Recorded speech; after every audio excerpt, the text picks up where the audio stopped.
सफाई कर्मचारियों ने किया प्रदर्शन, मुख्यमंत्री को ज्ञापन भेजकर समाधान की मांग।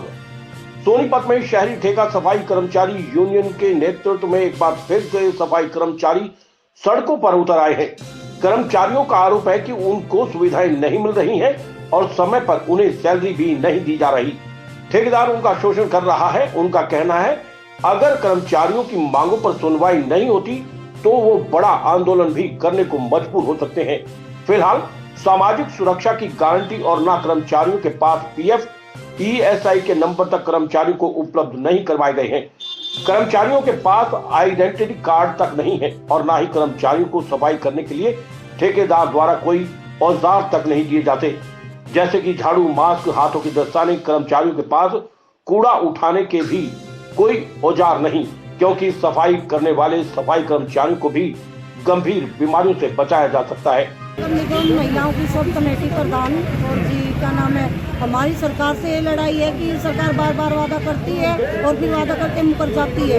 हम अपनी हड़ताल पे जाते हैं, उनके कहने पे, उसके बाद उनके वादे पे हम अपनी हड़ताल को उठा देते हैं, फिर हमारा फायदा उठाया जा रहा है। जी हम सरकार को ये बता देना चाहते हैं तो जल्दी जल्दी हमारी बातों का समाधान करो, वरना फिर हम हर कोने में जाएंगे, अपने भाइयों को, कर्मचारियों को, सबको जोड़ेंगे और फिर हम लंबी हड़ताल पे जाएंगे। जी सरकार फिर खुद इस बात की वो होगी भाई कि नुकसान हुआ तो खुद अपने उसका हकदार होंगे जी, नहीं तो फिर हम लंबी हड़ताल पे जाएंगे और शहर को सड़ाएंगे, लड़ेंगे और मरेंगे और जी अपनी मांगों का भाई पूरा समाधान करवा के ही फिर हम हटेंगे। मजबूर होकर हमें हड़ताल का एक सहारा लेना पड़ता है, क्योंकि अधिकारी और सरकार नहीं चाहती, सरकार खुद चाहती है कि हड़ताल करे। परिपत्र जारी नहीं करा और हम ये कहते हैं सरकार जल्द से जल्द घोषणा परिपत्र जारी करे, नहीं तो ये मैं दोबारा से हड़ताल के लिए घोषणा के लिए रुख अपनाना। मैं जिला प्रधान राजा भाई, नगर पालिका कर्मचारी संघ हरियाणा। मैं फायर का राज्य का वरिष्ठ उप प्रधान हूँ और सोनीपत फायर का जिले का प्रधान हूँ। सरकार से हमारा 29 अक्टूबर का समझौता हो रहा है 11 दिन की हड़ताल के बाद से।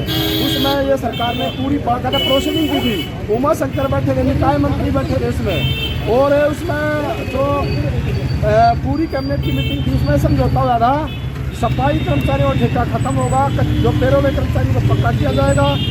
फायर के जो रोजगार पर लगे हुए कर्मचारियों को 58 साल की जॉब सिक्योरिटी दी जाएगी और 1000 रुपये फायर का जोखिम भत्ता और नगर पालिका को 1000 रुपये प्रोत्साहन राशि के रूप में दिए जाएंगे। आज तक कोई पत्राचार चालू नहीं किया।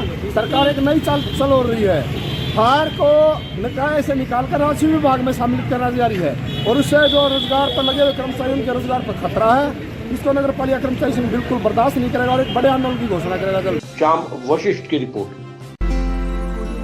नगर निगम आयुक्त ने की प्रेस कॉन्फ्रेंस। हरियाणा के मुख्यमंत्री मनोहर लाल खट्टर के दिशा निर्देश पर अब सोनीपत को पायलट प्रोजेक्ट के तौर पर शामिल किया गया है, जिसके तहत ड्रोन कैमरों से नगर निगम क्षेत्र में फोटो और वीडियो बनाए जाएंगे।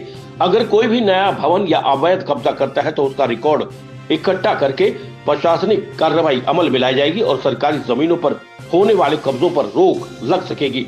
ये जानकारी नगर निगम की आयुक्त मोनिका गुप्ता ने प्रेस कॉन्फ्रेंस कर देते हुए बताया कि इसके लिए अलग से कॉलोनियां भी निर्धारित की गई हैं और ये कार्य 20 सितंबर से शुरू हो चुका है।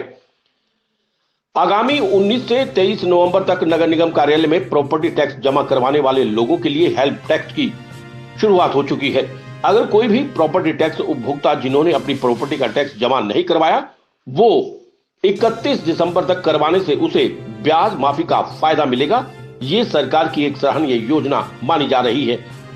गौरतलब है कि नगर निगम सोनीपत के क्षेत्र में सरकारी भूमि और बगैर नक्शा पास किए बिल्डिंग बना दी जाती है तो अवैध रूप से कॉलोनियां भी बनाने की शिकायतें नगर निगम में आने के बाद अब सख्ती से कार्रवाई अमल में लाए जाने की योजना को अंतिम रूप दिया जा चुका है। हमारे सोनीपत नगर निगम के अंदर कुल 20 वार्ड हैं और इन सभी वार्ड्स के लिए हमने शेड्यूल बनाया है। जैसे कि 19 दिसंबर 2022 को वार्ड नंबर 1, 6, 11 और 16 के लिए है। उसके बाद ट्यूसडे यानी 20 दिसंबर को 2, 7, 12 और 17 वार्ड नंबर के लिए रहेगा। 21 दिसंबर को वार्ड नंबर 3, 8, 13 और 18 के लिए रहेगा। नेक्स्ट डेट जो रहेगी 22 दिसंबर, उसमें 4, 9, 14 और 19 के लिए रहेगा। और आखिरी डे जो हमारा कैंप का है वो 23 दिसंबर है और उसके अंदर हमारे 5, 10, 15 और 20 वार्ड नंबर रहेंगे। और देखिए ये स्कीम 31 दिसंबर 2022 तक सरकार द्वारा दी जा रही है बेनिफिट। तो जो इस स्कीम का बेनिफिट लेंगे उनको तो रिबेट मिल रही है, उनको तो ब्याज माफ़ी मिल रही है, वो जमा कराएं।